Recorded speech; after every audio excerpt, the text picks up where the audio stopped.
Welcome to Numb Bills Fan Podcast. I am your host, David Palermo, and as always, if you don't, please subscribe to the podcast on iTunes or wherever you find your podcasts, and tell a friend about it. If you enjoy what I talk about here, just tell a friend.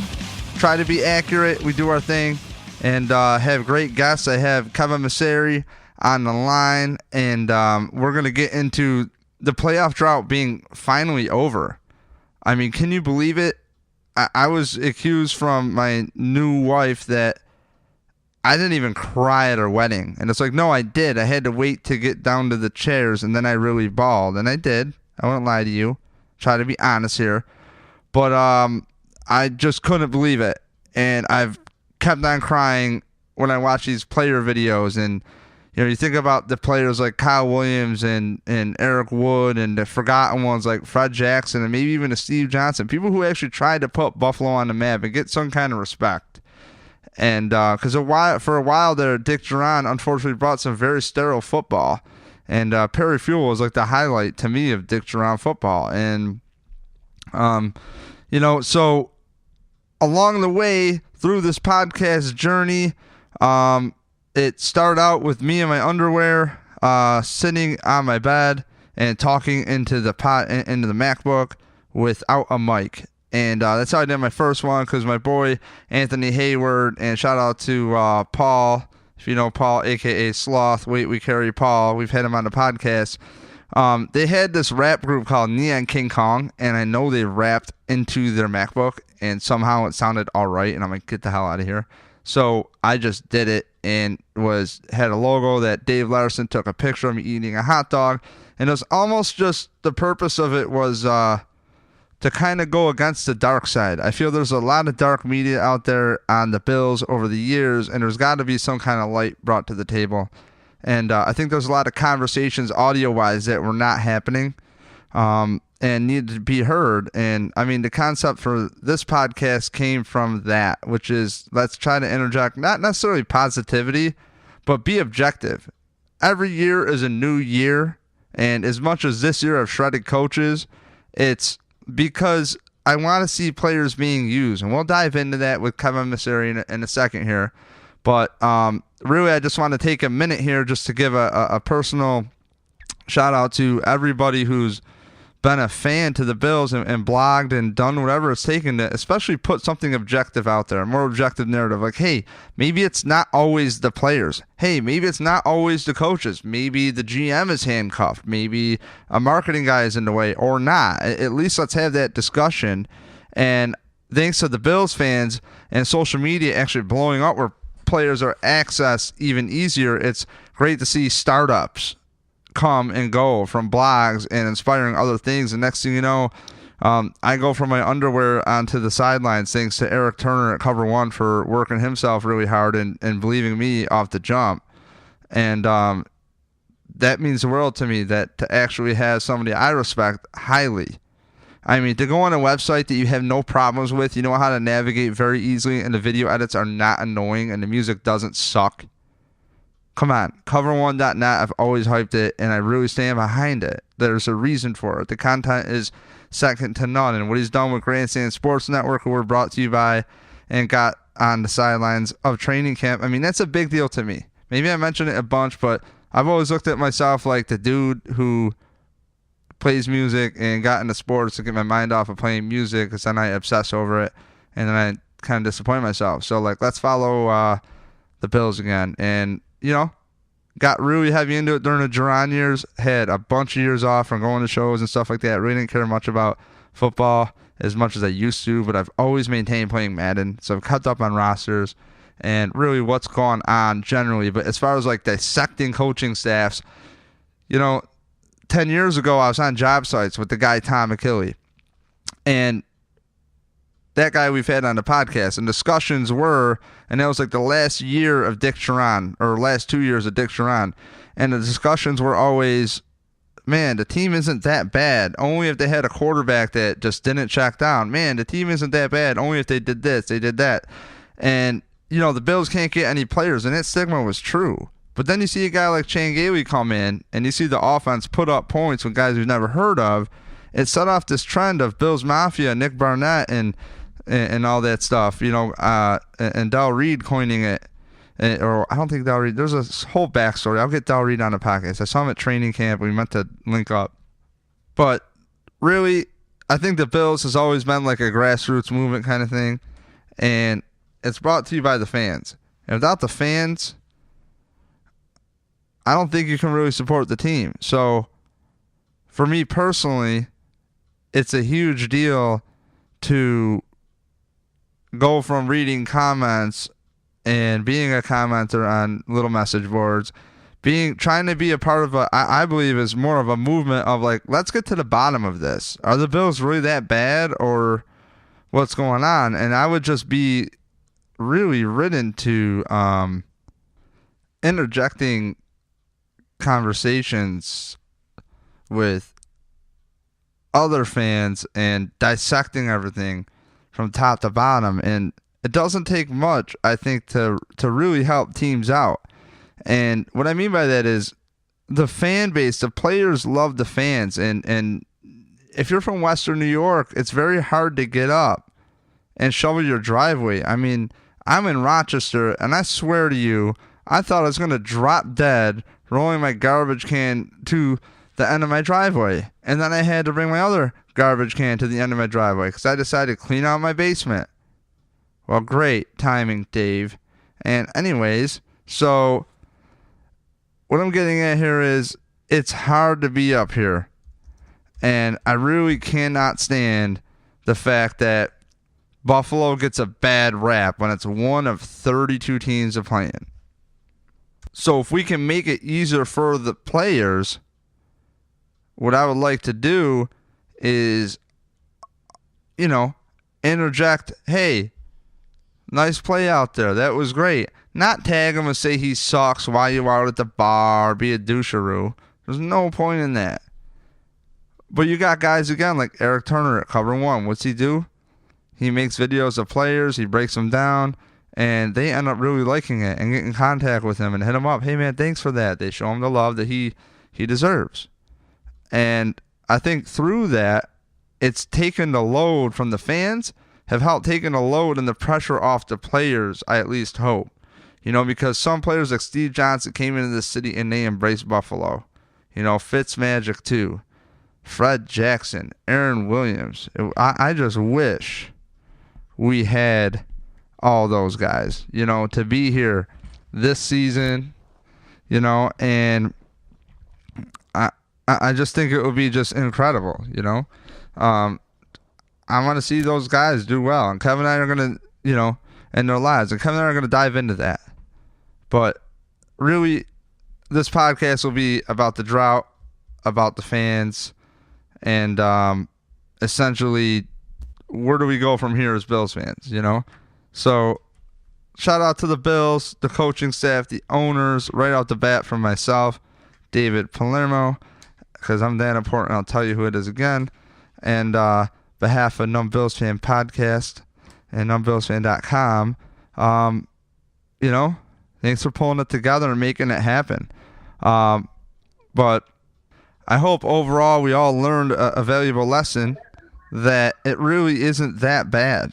And things just need to fall the Bills' way. And the fact that it didn't take many other opportunities for things to fall the Bills' way luck-wise as far as tiebreakers, et cetera, over the years is just odd. And that's why, when the Bills win all their NFC games, when Jim Schwartz was the defensive coordinator, it's like that doesn't matter. You got to get those AFC wins. And thanks to this year, getting the AFC wins, there it is. But before I roll in with Kevin, I just have to give credit where credit is due. Mike Smith, we've had him on before. I call him Fantasy Smitty. He likes to be called Smitty. Okay. I love Mike Smith. He's a huge Bills fan. We have him on the podcast all the time. But on November 1st, podcast number 153 of 2017, called Tyrod Taylor Breaking the Flutie Curse. And Mike also resets the Flutie Curse. So here is credit where it's due from Mike Smith. And then on the flip side, we'll be back with Kevin Massare for a few minutes. So lastly, man, we usually talk fantasy football together. What do you think about overall Tyrod Taylor's progression here? I thought he played a solid game, and I watched a lot of Bills football with you. I've never been on the Tyrod Taylor's gotta go bandwagon. I've always been he's managing the game the best he can. I mean, without a line and without proper protection and people getting open, you can only do so much. If you're not open and your receivers are locked down all over the field, I mean, unless you are a truly elite quarterback, which how many of those are there, it doesn't matter. You're not going to be able to complete passes. So what he's been able to do with what he's worked with is more than exceptional, and he fits. He fits what the Bills are able to do. And honestly, I was listening to a few people on the radio. There's talks in the national syndicates that Tyrod Taylor at this point in his career is better than Cam Newton. And if you said that to a lot of Bills fans, like Tyrod Taylor is better than Cam Newton, they would not see it that way. But nationally, people are seeing it that way. So I say just keep on riding the wave. And there's no reason why we can't slide into the playoffs and break the Flutie curse. The legendary Flutie curse. The legendary Flutie curse. Give the people the background of the Flutie curse, and then I got to go back to Cam and Tyrod. But give it up real quick. We talked about it before, but not everybody listens to the fantasy one. The legendary Flutie curse obviously happened with the Buffalo Bills, 17 years ago at this point, when Doug Flutie wins enough games, the Bills have secured a playoff position. They got a home start, and things are good. And they're like, you know what, Doug? Take a day off. We're going to let... I love how you say it. We're going to let Johnson play this game. We don't want you to get hurt. And, that'll be great. We'll see you in, a couple weeks, play this playoff game. Well, Johnson came in there against those wonderful Tampa Bay Bucks at the time, and he lit them up. No, was it Tampa Bay Bucks or was it the Colts?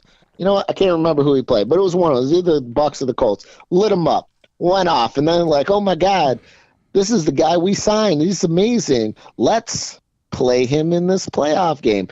Although he did not play bad, and to no fault of his own did they actually lose, but that Miracle City throwback, people not staying in their lanes, and that was the last time they were in the playoffs right there. So we're looking to break the Flutie curse. And what I find great about it is we have a quarterback like Doug Flutie. He's not the best. He doesn't have the strongest arm. He's not this, he's not that, but he's mobile. He can scramble around in the pocket, and he can make plays like you would not believe. So he's got a little Flutie factor in him, and he's going to break the Flutie curse. Okay? Obviously, he's bigger and faster, but beyond being bigger and faster, he's got that Flutie magic. So he is going to break the Flutie curse with the Flutie magic.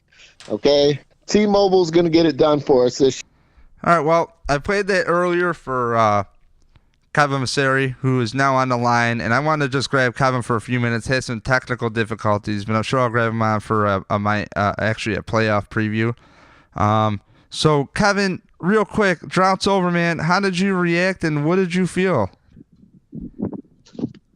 Well, Dave, I felt a pure form of euphoria. I mean, for me, it was more surreal than it was anything else. Like, I wasn't crying. I wasn't in tears like many other people.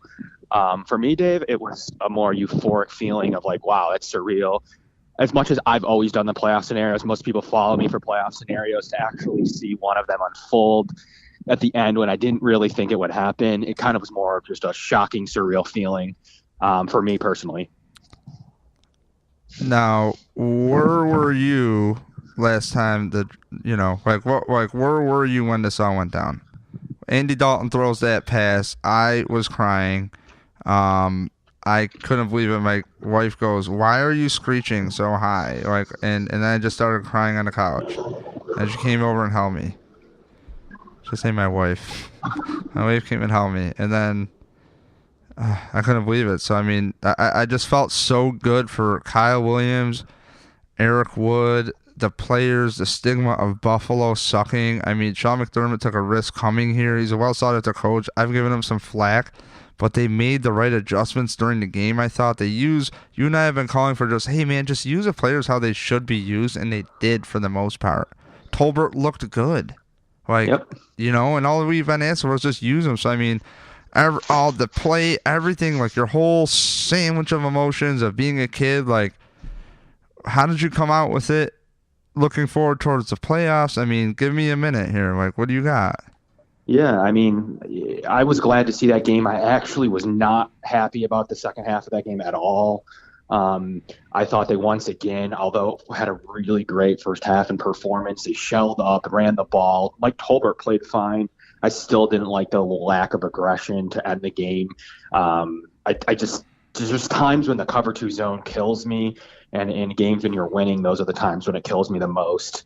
I just think they need to have a little bit more of an aggressive attitude to finish off games, so that they need to recover an onside kick. 3 straight special teams penalties.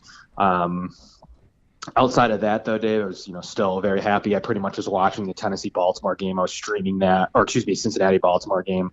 I was streaming that on another computer while the game was on, and then the second CBS flipped over to it. I flipped to Red Zone, actually, because it was like a couple of seconds ahead on the feed, so I was watching Red Zone.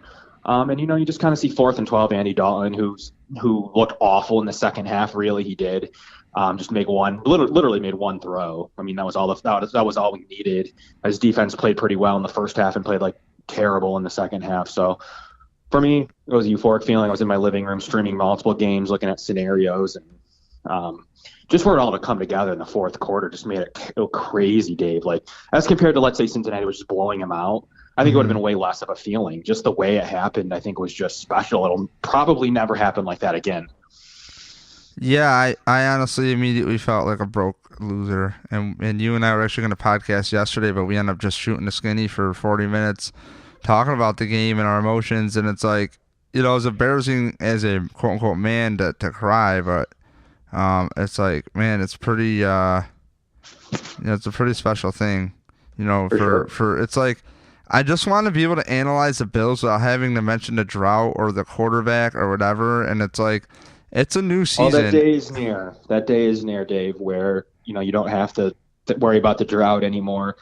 More than anything, even if I really want them to beat Jacksonville so that they can say they've won a playoff game.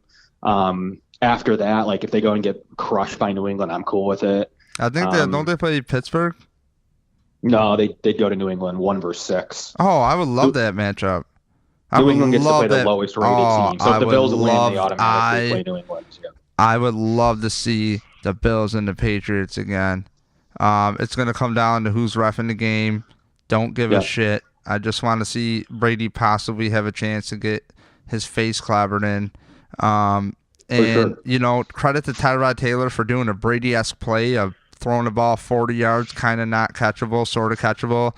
And next thing you know, I think it was Deontay Thompson ends up with the PI call on him. So on the defender covering him. So it was great. What'd you think about Tyrod before I let you go? Yeah. Before I take off here, Tyrod definitely played a solid football game. I think he was the best player for the Bills on the field on offense. I don't think it's any doubt. He's still making throws. He does miss occasional reads. He is able to break, contain, and make plays with his feet. I'd love to see him run more this week. I mean, it's a do or die game. I don't think you need to hold anything back. You don't need to worry about him getting injured. If he does, he does. I just think you go out there and give it your all, and that's coming up with crazy plays. Maybe try Joe Webb out for some of those Wildcat plays. So, I mean, I thought he played fine. I think he is what he is. He's a 9-7 quarterback, and that's how he played, and he played pretty solid, straight up pretty solid football. He doesn't turn the ball over. It gives you a chance to win.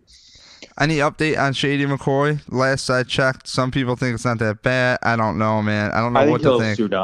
I think he'll suit up. I don't know what percentage he'll be health-wise, but I think he'll be active on game day. Agreed. Is there any questions anything else you want to talk about? I think that's it today, Dave. Always glad to be on Numb Bills Fan, be on here, kind of give my thoughts, and looking forward to hearing the rest of your thoughts. Yeah, well, Kevin, as always, thank you. Thought we would have more time, but for some reason my startup disk is full. I just added like a terabyte, 6 months ago, so I don't know what's happening. Well, sounds good, Dave. Look forward to the rest of the show. Awesome. Thanks, Kevin. Have a good one. It's Kevin from Locked On Bills. So, Kevin, I'll talk to you later, bud. All right. So, there we go. I got the beeps. Very emotional day for Bills fans, I'll say, as you all know. And, I'll be here for another 20 minutes. And let me see if I can get a hold of Mike Smith. All right, so I found Mike Smith. I called him up, and the wild card is now on the line. So hello, Mike. Wild card. That was a great episode if you ever seen it. That's Always Sunny in Philadelphia. But I'm doing good, Dave. How you doing, buddy? I'm good, man. Happy New Year's. Happy New Year's. You too. I couldn't believe our New Year's this year, and finally just... I said earlier on an intro, it's just like a matter of time before the Bills got the breaks. And, I always said that beating the NFC teams don't matter. And finally, the Bills had a halfway decent AFC record and within their own division, too. So, things worked out the way they did. I've always thought that the quarterback position is overanalyzed. I played your clip earlier. We're out of sorts. This podcast would have it a little bit tighter, but had some technical difficulties. So I have a bunch of little clips to mend together that won't make it. So it's kind of like a Tarantino movie right now. Yeah, I called it. I called it, so it feels good. Mm-hmm. You eventually call it, and sometimes you're right. So I thought Tyrod could do it, and he did it. Absolutely. That's it. No, it was a good game. I mean, the way that the Bills are playing right now, although we'll wait and see what happens to Mr. LaShawn McCoy. Tyrod has a few more options in the pass game right now. Even though Kelvin Benjamin's not getting the receptions, and he should have had a touchdown 2 weeks ago, he's taking away and he's opening things up for the other receivers. So Tyrod is, doing what Tyrod does. He's not turning the ball over. He's making plays with his legs. And the defense is playing better than it did when we were on that short mid-season skid. I was partly worried because remember when I made the call, I also said that the Bills have to take care of business against teams that they should beat. And that would have been the week they would have played the Jets, I believe. And obviously they did not beat the Jets. So I thought if they weren't going to make it, people look to that Nate Peterman game and like, oh man, if they would have just played Nate or Tyrod Taylor that week, would all fine and dandy. Well, that's only one of the games that they lost. I mean, they still lost against the Bengals. They still lost against the Jets. Carolina, that was, at least that one was a close game. They had the opportunity. Unfortunately, a drop TD pass. Maybe Tyrod could have took a little bit off it, but I feel like that was a play that Zay should have made. But even with Zay, I like the progress he's made throughout the season. He had a rough going, especially the first half of the year. He obviously is, I believe he finished dead last among targets to reception ratio. However, he started to catch more passes, and I can't wait to see how he plays next year. We got the playoff game, so he's going to get some more experience this year, and it's going to be a good game.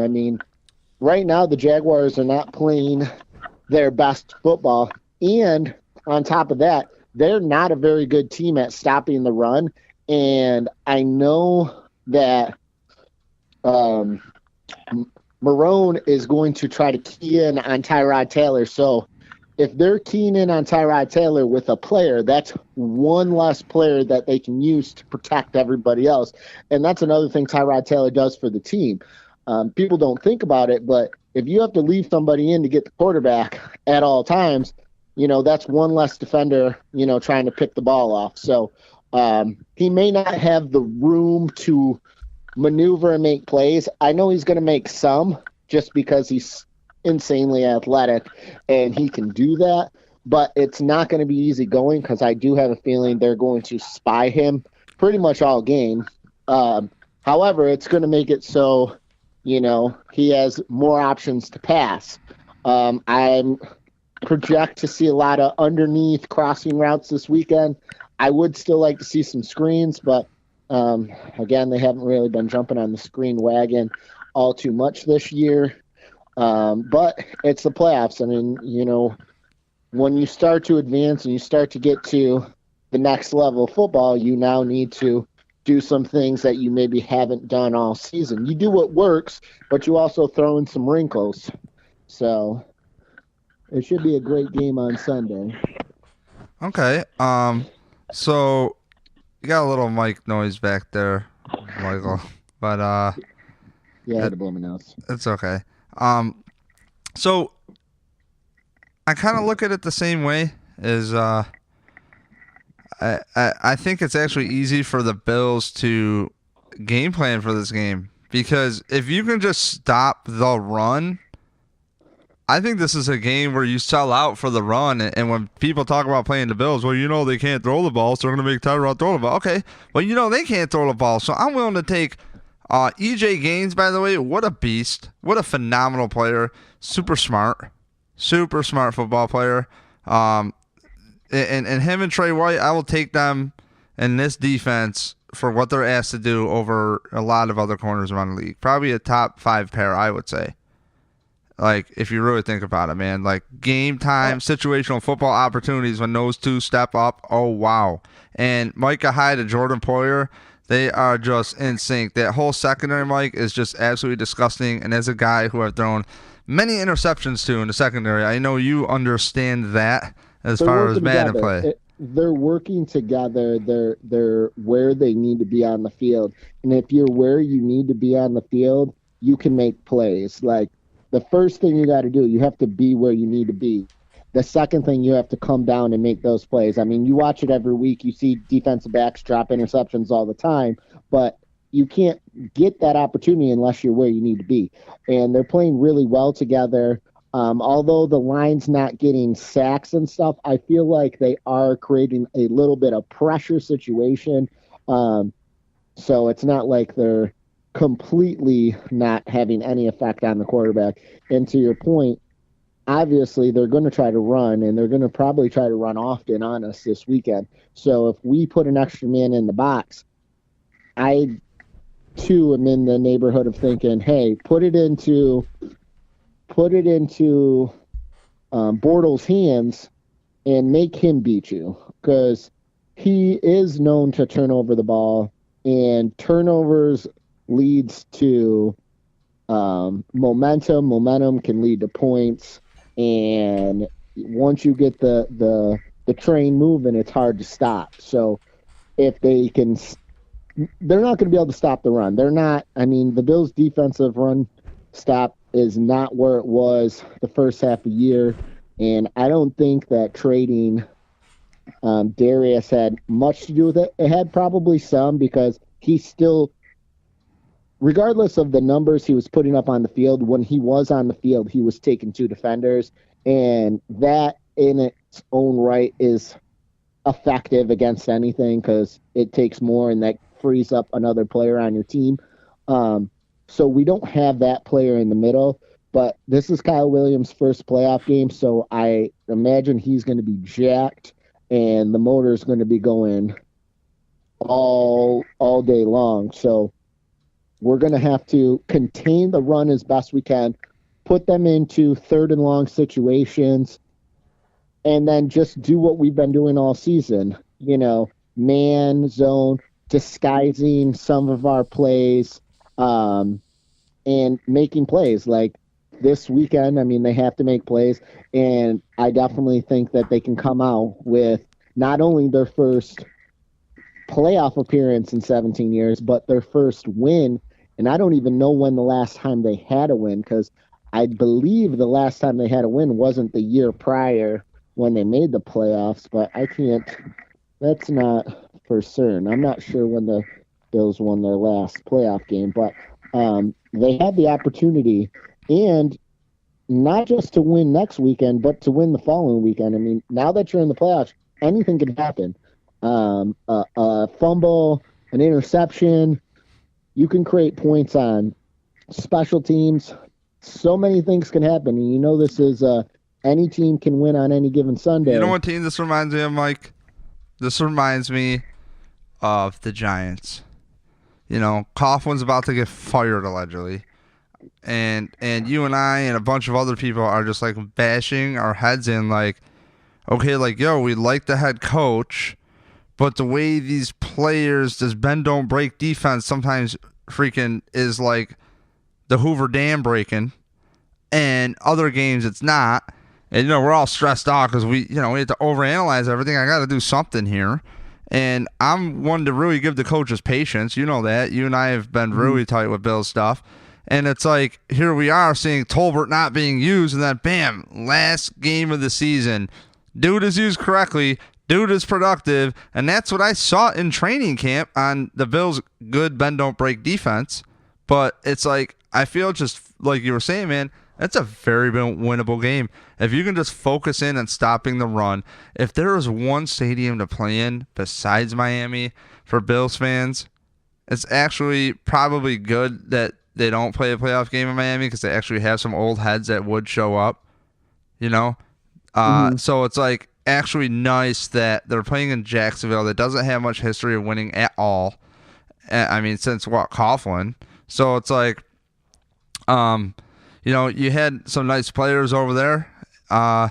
But, man, I don't think you could pick a better spot for Bills fans to head to and to really, you know, be there with the players, and for the players to come off the airplane, the whole organization to see the fans there. 2 a.m, McDermott said, he's like, it was 6 degrees as I was driving home, and these kids are out there, little kids, to greet us coming off the airplane. And it's like, man. And then Andy Dalton gets a whole bunch of money donated to his foundation. I think their goal is $150,000 now, and it's like crazy. Like, that's what I think. It's really cool to be a Bills fan, and I think it's nice that we're finally in the playoffs and we can really just focus in on winning this playoff game and never have to talk really as unobjectively about this team, low-hanging fruit. And you and I would talk for years, man, like, you know, I've always had more hope than most people that the team isn't that bad. It's just they're in a goddamn shit division. Well, you know, too, and we had the opportunity, and regardless of what happens on Sunday, and if they win, if they go on to play another game, or if they lose and it's the end of the season, the Bills have had what I would consider a good season. I mean, the national media and many people around here, you know, we're projected to win, 5-6 games. It wasn't supposed to be anything. They were throwing the season, getting rid of all these great players, but they were stacking up for the draft next year. And at the end of the year, we made the playoffs. We have the opportunity to advance this week, and we still have all those picks going into the draft. And my philosophy for drafting, and we're going to see how the Bills' philosophy is, because everyone says they're going to go out and spend a first-round pick and get a quarterback, but I would rather see them build a team and then get a quarterback. Because if you have, like, when Dak Prescott came into the league, he came into a team that had 3 Pro Bowl linemen. They picked up their running game was already solid, but then they draft Zeke, and now you have a quarterback. Now you have a solid run game. You have a defense that is also on the bend, don't break, get turnovers, and capitalize that way. And you can move the ball without relying on your quarterback to sit back there taking hits and throwing the ball 40 times a game. If the Bills can adapt something like that, where they, in the offseason and through the draft, I would love to see them shoo off that offensive line, give better protection for whoever's going to be the quarterback, which, again, I have no problem with Tyrod Taylor coming back, because I always look at it as who else is going to be your quarterback. I can't see them going out and getting Kirk Cousins, because I don't think Kirk Cousins is going to be available. I feel like Kirk Cousins is going to find himself in a very good situation, and I could see him going up to Denver if things don't work out, because I think they feel if they have a good solid quarterback, they can easily turn their season around. But for the Bills, I like the idea of building up the line, maybe getting some more defensive talent to help with the pass rush, because we were not very good at getting to the quarterback this year. Shoe something up there. Talk to Kyle, be like, hey, we were so close. We were so close last year. Can you give us one more year? So I don't know. He could be in line for retirement, but you never know. Maybe this resurgence of the team and going a place he's never been, especially possibly getting a victory in the playoffs, like maybe that will give him the drive to come back one more time, because I still think he's got some time left on him. All right, Mike, can I cut in here, man? You got a lot of good stuff I want to go on, because you're driving down a rabbit hole, and I want to hold your hand and go with you, and not necessarily hold you, but I'd hold it nicely, maybe move my thumb around a little bit on the back of your palm. But it's like, here's how I look at the Bills offseason. They got 2 first-round picks, right? So 2 first and 2 second. Okay. If there's a quarterback that is valued, that could have last year been a high first, but some stupid shit happened and some other guys come and go. We've seen teams get crazy, like RG3 was put in there and touted that, he's franchise this, franchise that. And it's like, dude, you media guys are idiots. He hasn't proven anything. And lo and behold, boom, boom, boom. And it's like, I made it a point last podcast. I don't think you listened, but I don't know if you did or not, but I made a point that was like, hey, don't make the mistake that you did before with Ryan Fitzpatrick. EJ Manuel hanging out with Fitz that year, they could have afforded it. And really, Doug Marrone and Hackett expected them to be in there. So, I mean, that's a scar, to defend Doug Marrone a little bit. You're kind of screwing Doug when you think Fitzpatrick's going to be there, a guy who was okay, and he just kind of had a bad third season due to other circumstances too. Wanstead's defense sucked, whatever. Things happen, injuries. And it's like, I think that what they got to do is, if anything, you extend Tyrod Taylor for 2 more years, and that way you lower your cap number for next year, and you get him some money up front. You take one of those first 4 picks, okay, and you get the quarterback that you think you can groom to that. Or you use your highest one. If you want to keep it simple, do that. What you do is within the next 3 picks is you pick a defensive tackle to go next to Kyle Williams to play Jedi, okay? Here's how you prepare. Here's how you watch tape. Here's the tricks. All right. Then from there, I'm sure you can find a top flight linebacker. And we're not even talking free agency. They have enough firepower in their first 4 picks to get that quarterback to get groomed under Tyrod Taylor, who is the classiest person in the league. Okay. No one prepares more than Tyrod. Like, think about that. Well, the thing is, too, I don't know if they even need to get a quarterback. I know what happened to Peterman was by far the worst, start to an NFL career in the history of the NFL. But one game doesn't mean he is not qualified to be an NFL quarterback either. The problem that he had that day was he was a rookie quarterback. He was going to play. It was on the road, right? Because they were in LA. LA. So he's a rookie quarterback. His first start is on the road against the best pass rushing tandem in the NFL right now. So, it was a perfect storm for him to go out there and do what he did. The stars aligned. They said, look, they're going to get pressure on you. You being young, inexperienced, and wanting to prove something, you're going to make decisions that you wouldn't normally make and try to throw when you shouldn't. Because the problem with his interceptions was for the most of them, he was trying to throw, but he didn't have time to throw. So he would start, but he wouldn't get to finish. And if you don't get to finish, you're stepping through and you're driving. Yeah, you might get away with some throws, but normally you're going to be throwing off that back foot, or if someone's draped on you, your ball is not going to go to where you want it. And that's exactly what happened to him about 3 times. So I don't even know if you can write Nate Peterman off and say he just can't cut it in the league, because what he did in Pittsburgh against some quality teams. Remember, when Clemson won the national championship with Deshaun Watson last year, the only team that beat them that year was Nate Peterman's Pittsburgh Panthers. So he does have the ability to do things with the ball. So, again, I would rather see them use both picks. Don't get a quarterback. You don't need a quarterback out of the first, second round. I mean, there's plenty of quarterbacks. You're not even sure if Darnold and the other kid are coming out. And who knows? They might be a Ryan Leaf, you know?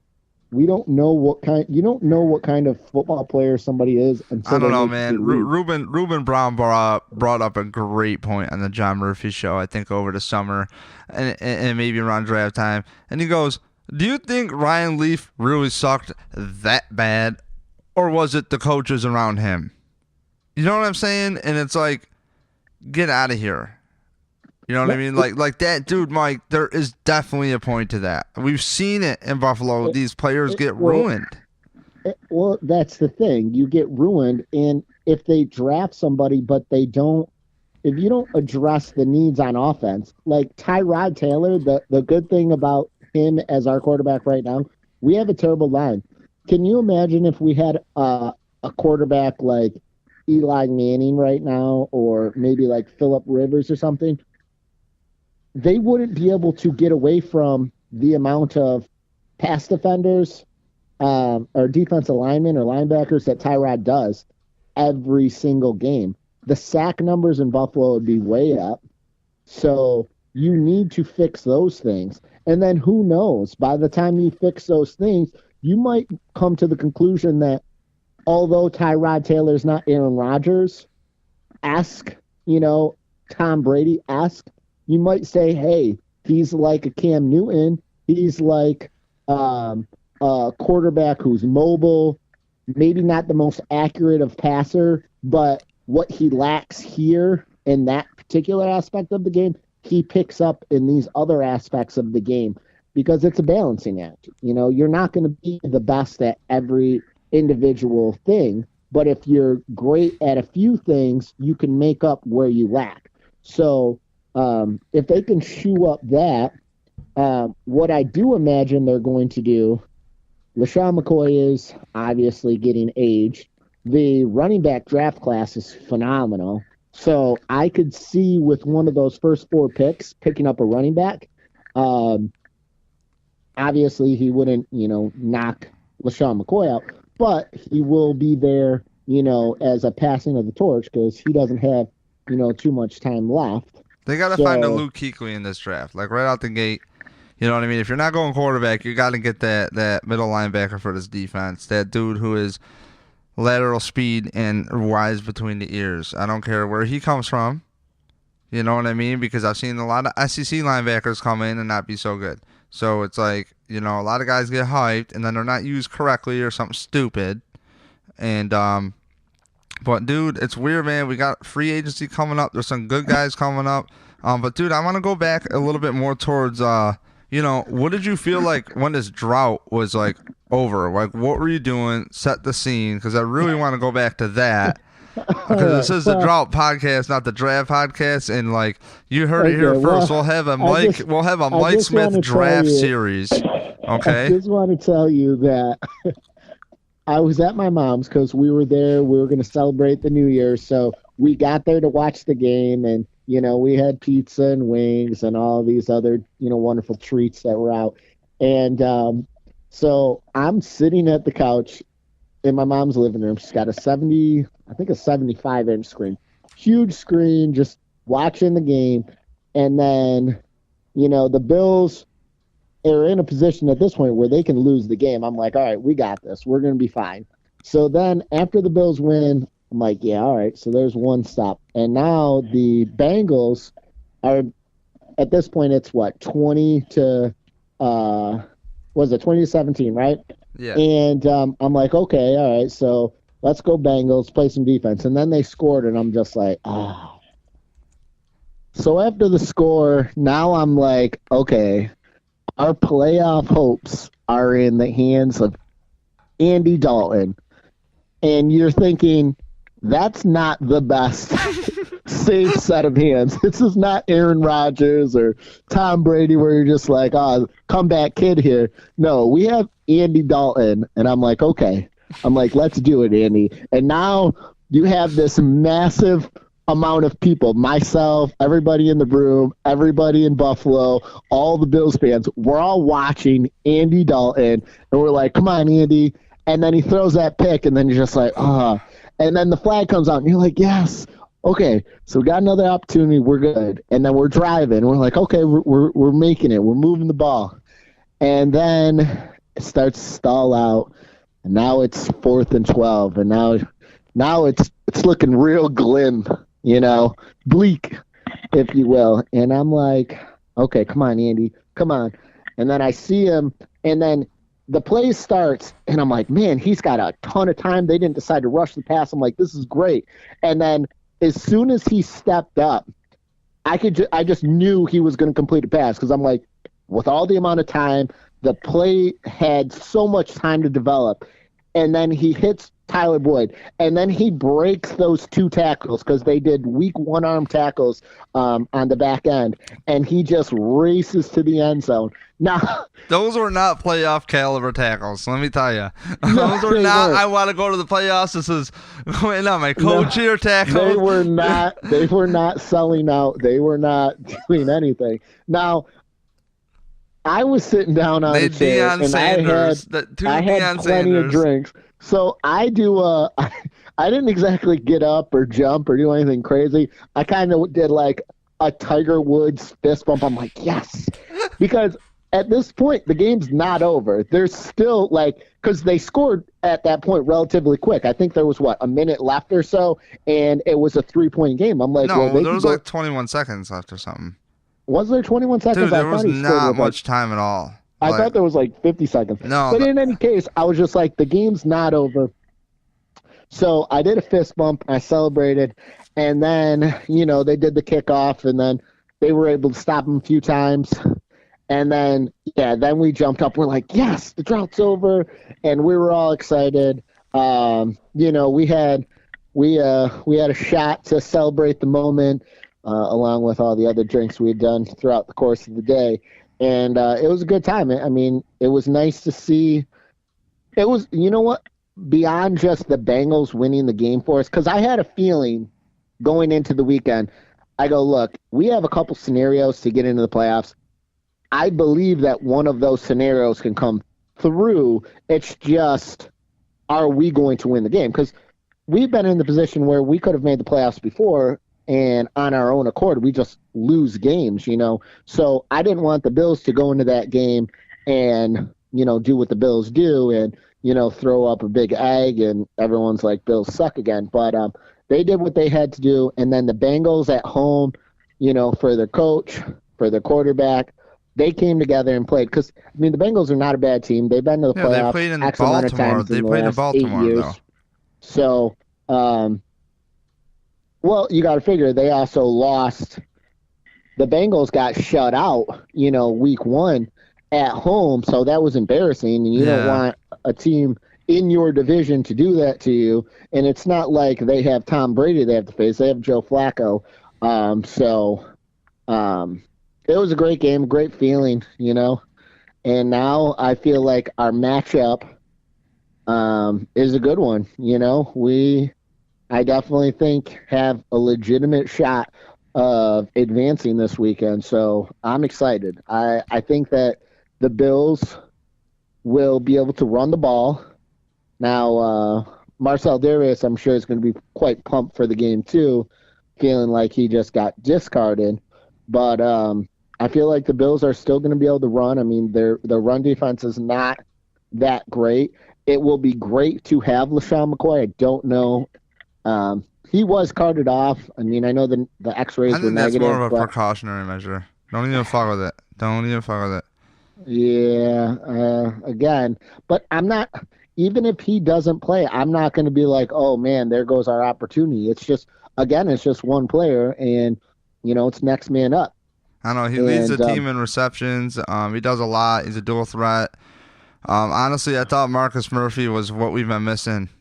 Holy crap, where did Marcus Murphy been? Like, where has this? ever since we decided to not have Williams as our backup running back, because Yeah. Jonathan Williams, like you don't think of it then. Well, we did actually, because we were very hard on them for the decision. Yeah. But how much less would we be feeling that uneasy feeling we're having about LaShawn? It wouldn't so much be there if we knew we had Williams. You know what I mean? Because Williams can be an every down back in the NFL. So I don't know, man. He showed some promise, but I don't know if I label him totally like that, because we see the Gillislee experiment going wrong in New England, and it's like with the blocking scheme change to his own, I don't know if he would have had that kind of success. You know what I'm saying? So, well, the thing is, he had success in the preseason with the first team. right. So it's not like he was incapable. Plus, he's a downhill runner. I mean, it's not exactly like LaShawn McCoy, but sometimes you need downhill running, and that's why Mike Tolbert. We give him a hard time, but at least he's downhill. You're never going to see him, playing around in the backfield. And when he ran over the safety the other day, I mean, that was just a great play. That was just hard-nosed running. He got lower than the defender, ran him over. It's not like the motor got going too quick after that, but he got a couple more yards after the run over. So it was good to see. And, even without LaShawn McCoy last week, they found ways to move the ball and get first downs, both in the run and pass. So, the Jags have to prepare for everything. So we're going to find out. We're going to find out Sunday what we got in Buffalo. And like I said, anything can happen on Sunday. I would like to see them force a couple of turnovers. I feel if the Bills force 2 to 3 turnovers this weekend, our chances are really good. Like, they're 6-0. They're 6-0 now when they're up 10 points. Well, so I wouldn't even be surprised if they decide to start with the ball. Really? But because it's that notion where sometimes when you're on the road, and you always want to have that possession in the second half, but at the same time, you also the idea to get the ball, go down the field, and score first is also something coaches also think about too. Sometimes you want that extra possession, but sometimes you want the opportunity to quiet the crowd, because the crowd is going to be pumped. They sold all the extra 3,000 seats in the stadium that they were advertising opposed to filling throughout the year. So the crowd is going to be going bananas. So if you get the ball first and you can go down and put 7 points on the board, that's going to quiet the crowd. They're not going to, that's not going to shut them out. But then if you get a stop and you can go down and score again, and you can get up early, they have Bortles as a quarterback. And if Bortles is down, Bortles is not a quarterback that's known for bringing anybody back. He's good when he's got the lead and they're running the ball, but if you can get him down in the game, you're going to put added pressure on his shoulders, and that can just turn to more turnovers and more opportunities for your offense. So we'll see what they do on Sunday. I mean, you got to win the coin toss, but I think either way, because I can't imagine if the Jags win the coin toss, they're not going to kick it, but you got to. So look. Let me bring another topic about you. So I really want to touch on the players. Really give them a moment, like Kyle Williams and Eric Wood, for persevering, re-signing with the team with multiple contracts. The forgotten guys like Fred Jackson and the ambassadors of Buffalo like Steve Johnson, and even Aaron Schobel was a solid player. Chris Kelsey was stuck around the Bills for a long time. And there's a lot of guys who came through the drought, stuck on the team, and other guys who left the team became better players because they were put in better position to succeed. even a guy like McCalvin loved the Bills and loved playing in Buffalo, and he went through a lot of adversity. And it's like, you know, I don't want to do a podcast that has to do with the drought. And Mike, honestly, not really touch back on you and I becoming friends through the Chan Gailey years.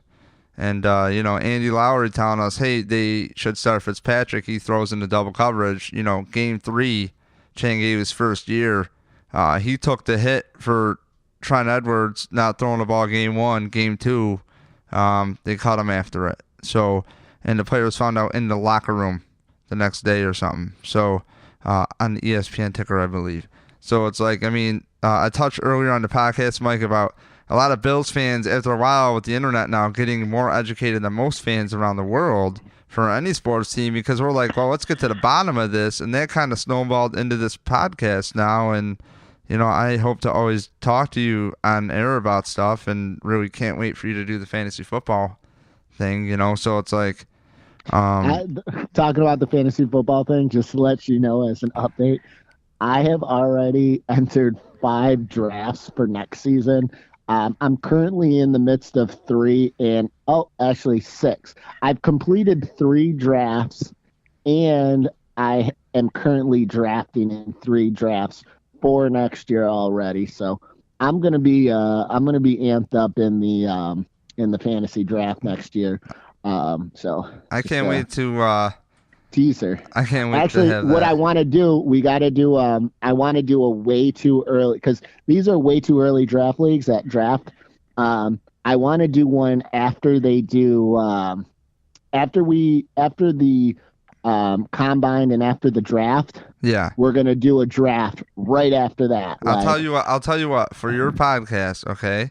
So get your notes together on what kind of format you want, how many times a week you might want to talk. But like, what we'll do is we'll do a Numb Bills fan draft podcast together where people get to know you, and we'll go through all the positions, and I can even get Kevin Massare and probably Eric Turner with some information, exclusive stuff for whatever you need, okay?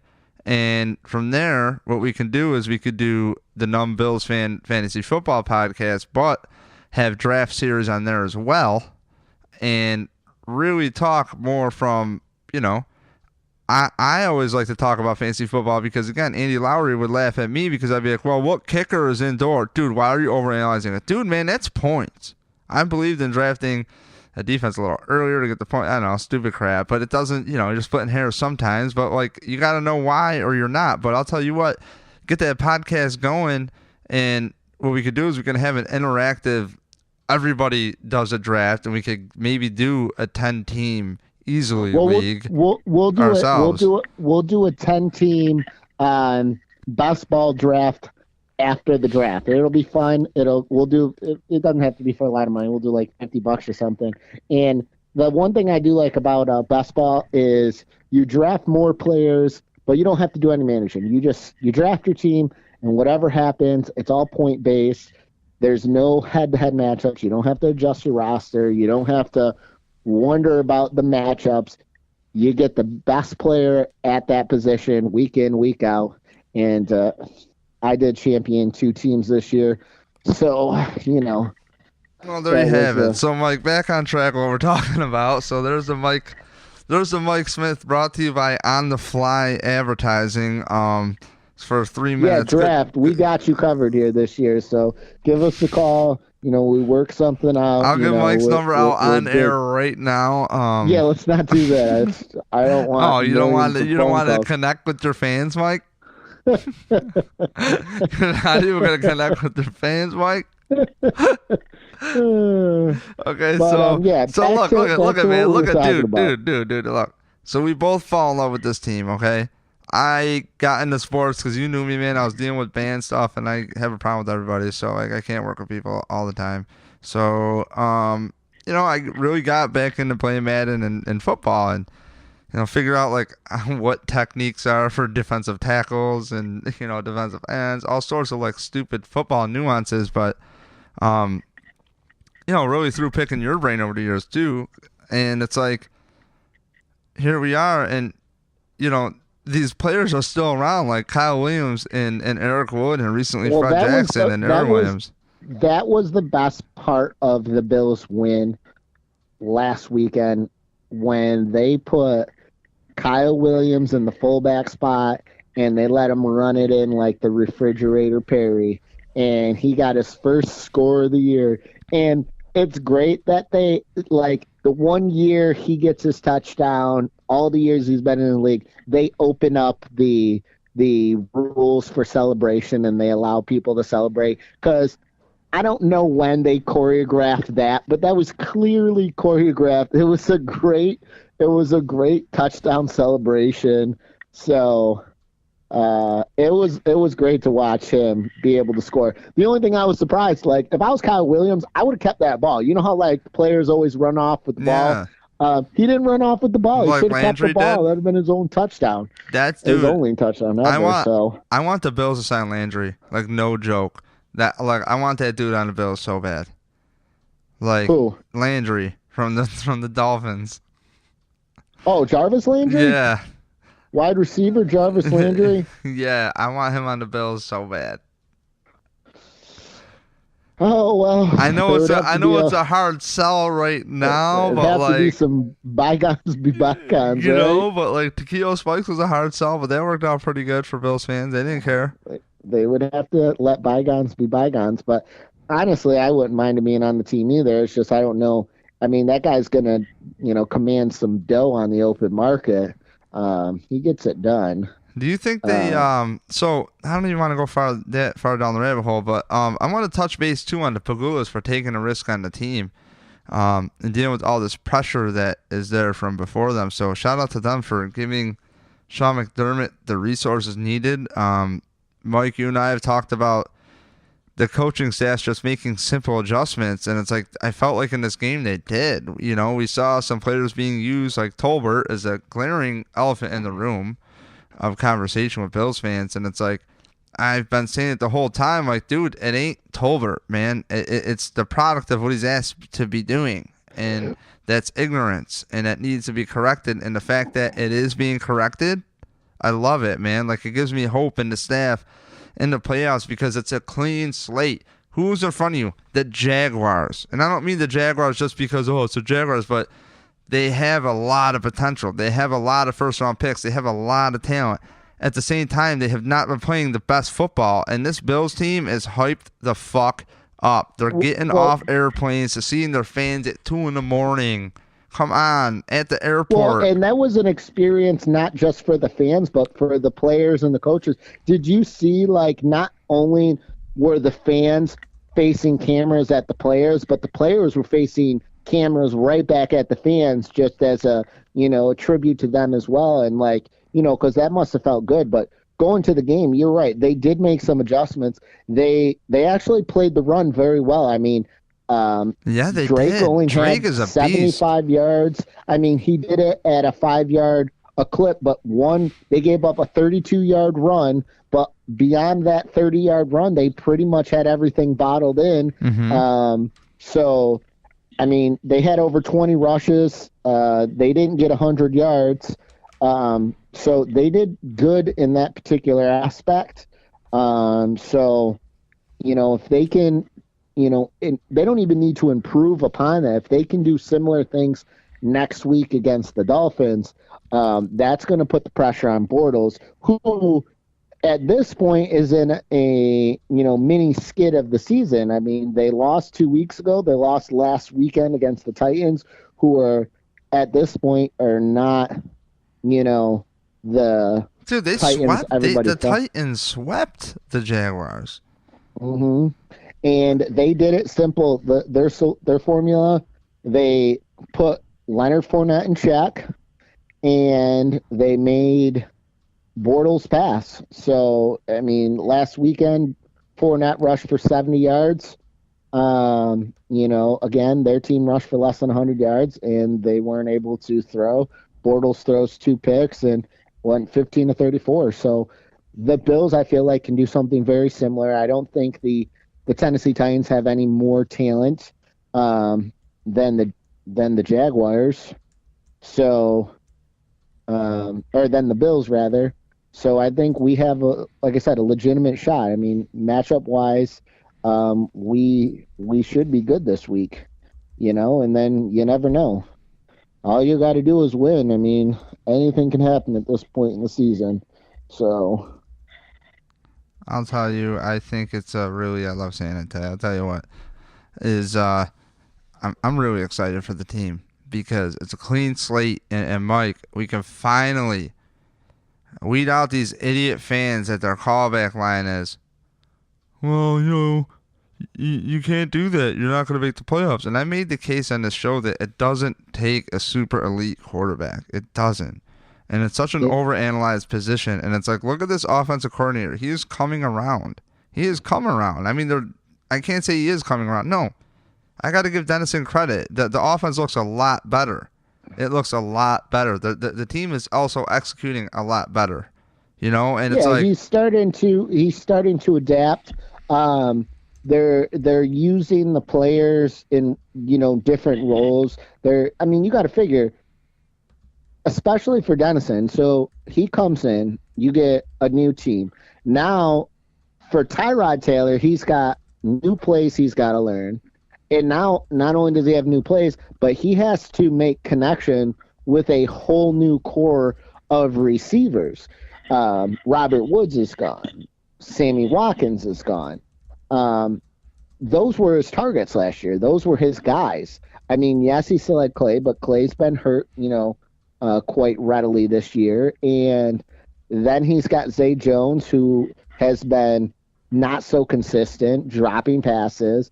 Matthews has been hurt. And then Kelvin Benjamin comes in midseason. So he is still learning to develop with the players he has. More time he has with all these individual players, the better they're going to be, the more productive. They're going to know where they need to be, and he's going to know and trust that they're going to be there when he throws it. You can't, that just doesn't happen right away. That's something that happens over time. So it's good to see that happen. I would have been curious, and although I don't think it would have mattered, but if Kelvin Benjamin's touchdown stands and Bills go up, what that would have done for the game. Maybe the game wouldn't have slipped so far away. Maybe they still lose, but maybe, well, obviously by not as much because they didn't score the rest of the game anyways. But we have a team that we can beat in the first round of the playoffs, and that a victory in the playoffs, they already got to the playoffs, so they're going to be pumped up enough. If they can win this game on the road, it will give them more confidence as a team. So it's going to be a great game. I can't wait to watch. What are you doing for the game, Dave?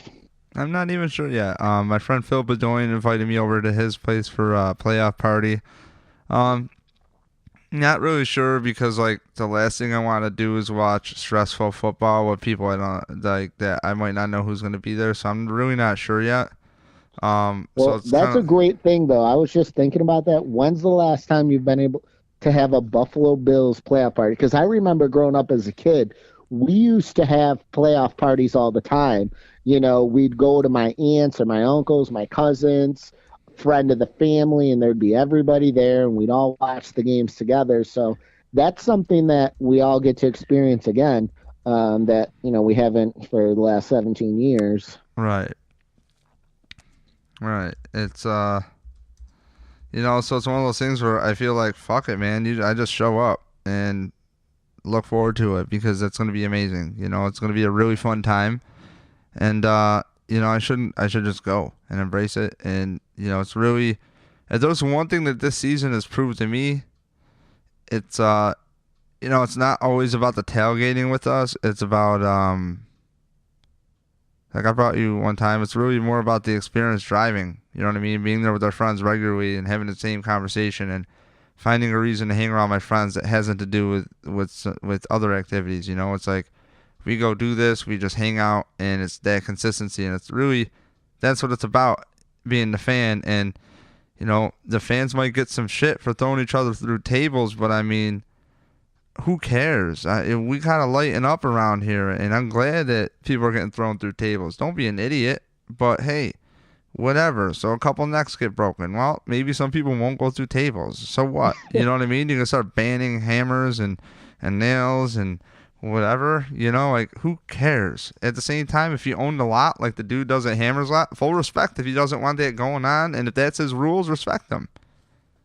So I can't really blame him because when that dude breaks his neck, Aunt Teresa's going to come out for millions. So at the same time, well, yeah, you don't want somebody doing that on your property or in the lot. But, if you got some tables and you want to make some money, hey, you can just roll out with the cart of tables, but tables, got your tables. In some places they sell peanuts. Some places you can just buy tables to break. So that's what we should do for the next game. Just bring tables. Like, tables, got your tables. Mm-hmm. So, but no, I can't wait.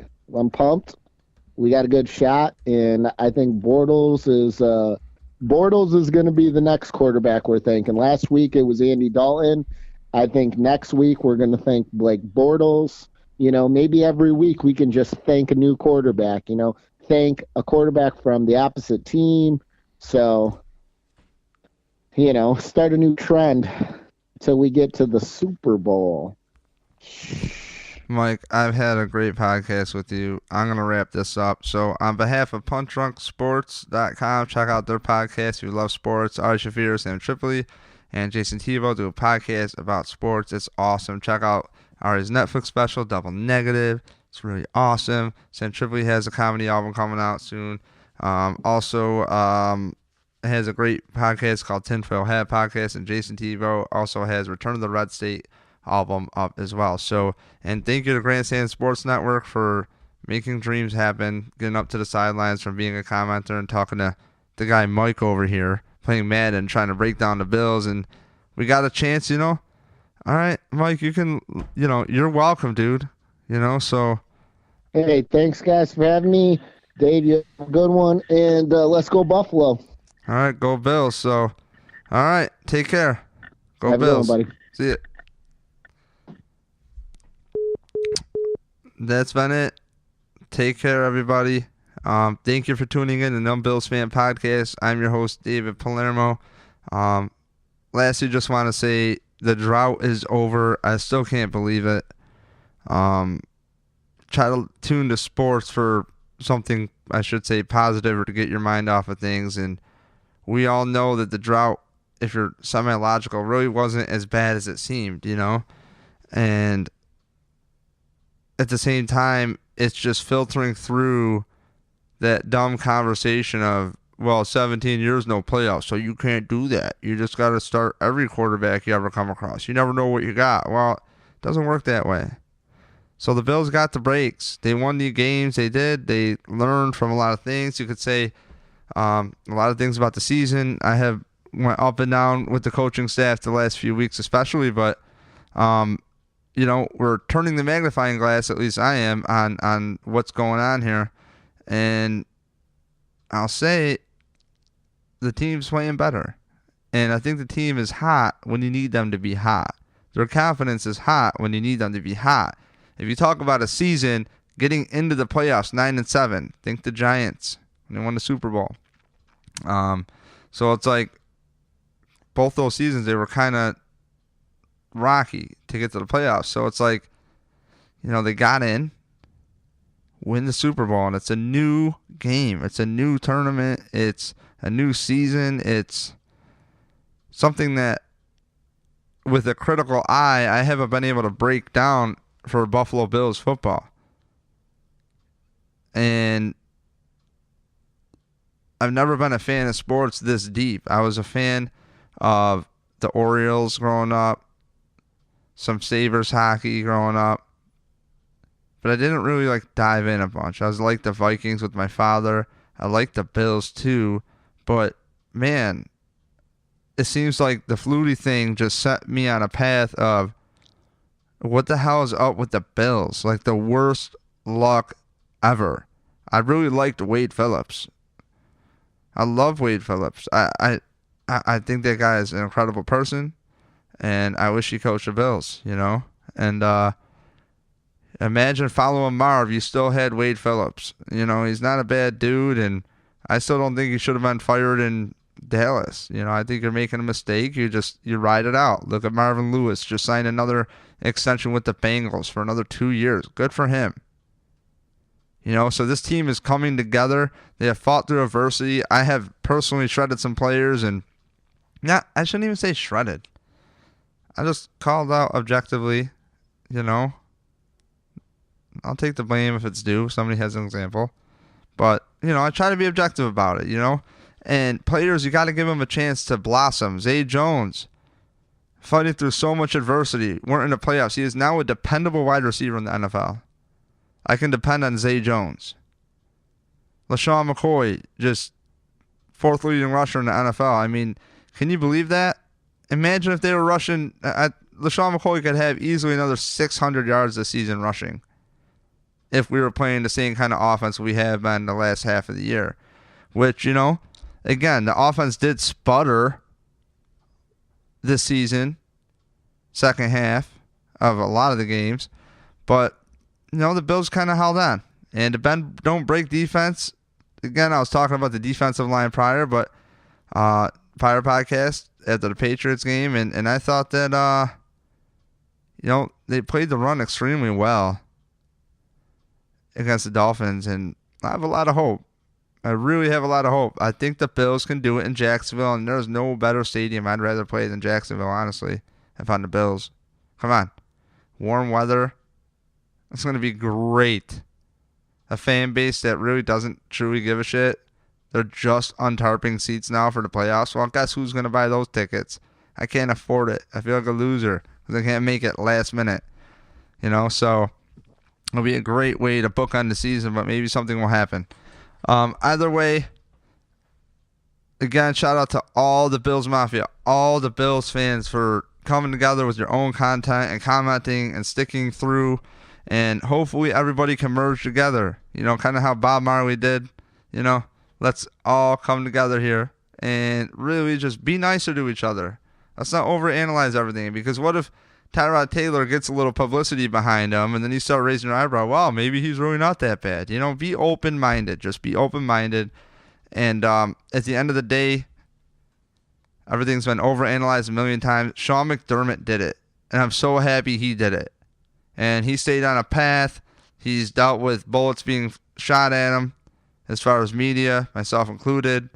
What's going on. But I'm seeing them make an effort in situational football. And they are, after he gets shredded for not going on it in a certain situation, they're doing a lot more riskier things. So, again, credit to the coaches, the players, Kyle Williams and Eric Wood specifically. Even guys like Cordy Glenn and Santrell Henderson, they've been on the team a long time too. Don't forget about them. They might be depth players or injured, and Incognito for taking a chance to come to the Bills, and the Bills taking a chance on him. The Pagulas for putting this together, and really, Russ Brandon. Give Russ Brandon a lot of credit because he kept people signing up for season tickets and kept on building the hype with this franchise. And without Russ Brandon, we do not have the Bills. Get that straight. Take all the heat off Russ Brandon right now. You have to. I'm glad they moved Russ Brandon behind the scenes, pretty much more to a higher role to run both organizations, which is awesome. Be president for both, right? So, shout out to him.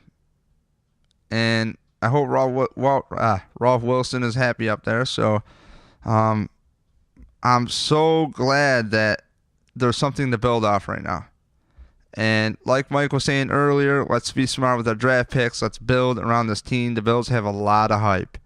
Tom Brady is getting old. You know how I feel about Tom Brady. That game that the Bills lost to Tom Brady recently, I did not think he was having the best game of his career. In fact, obviously, Tyrod Taylor statted out better than him, if you want to be stat guy on that. So, there's a real opportunity in Buffalo for players to come. And it's a place to come play football. If you want to get paid to play your sport, yeah, you're going to have to shovel some snow. You're going to have some adversity. But you're going to have the tightest relationships with fans and players and the most support than you'll ever get than anything. People are going to laugh at Bills Mafia, hashtag, oh, you guys are losers, dorks. Yeah, last I checked, I don't see anybody else, doing nice things, setting up. There's companies that are out there, like 26 shirts that make awesome shirts, and they donate to charities, and they'll do a special shirt all the time for somebody who could use some help for their family, and that's incredible. And that's fueled from the Bills Mafia fan base. That's from Del Reed. That's huge. So at the end of the day, we have one more layer of garbage to get out of our conversation, and that's the drought. I don't want to hear about it after this podcast ever again. And it's not really going to hit us till the season's over. It hit us because we all cried. Don't act like you didn't. But the drought is over. And on to Jacksonville for the playoffs. So look for a preview coming soon. Again, I'm your host, David Palermo. Thank you for listening. And subscribe on iTunes everywhere.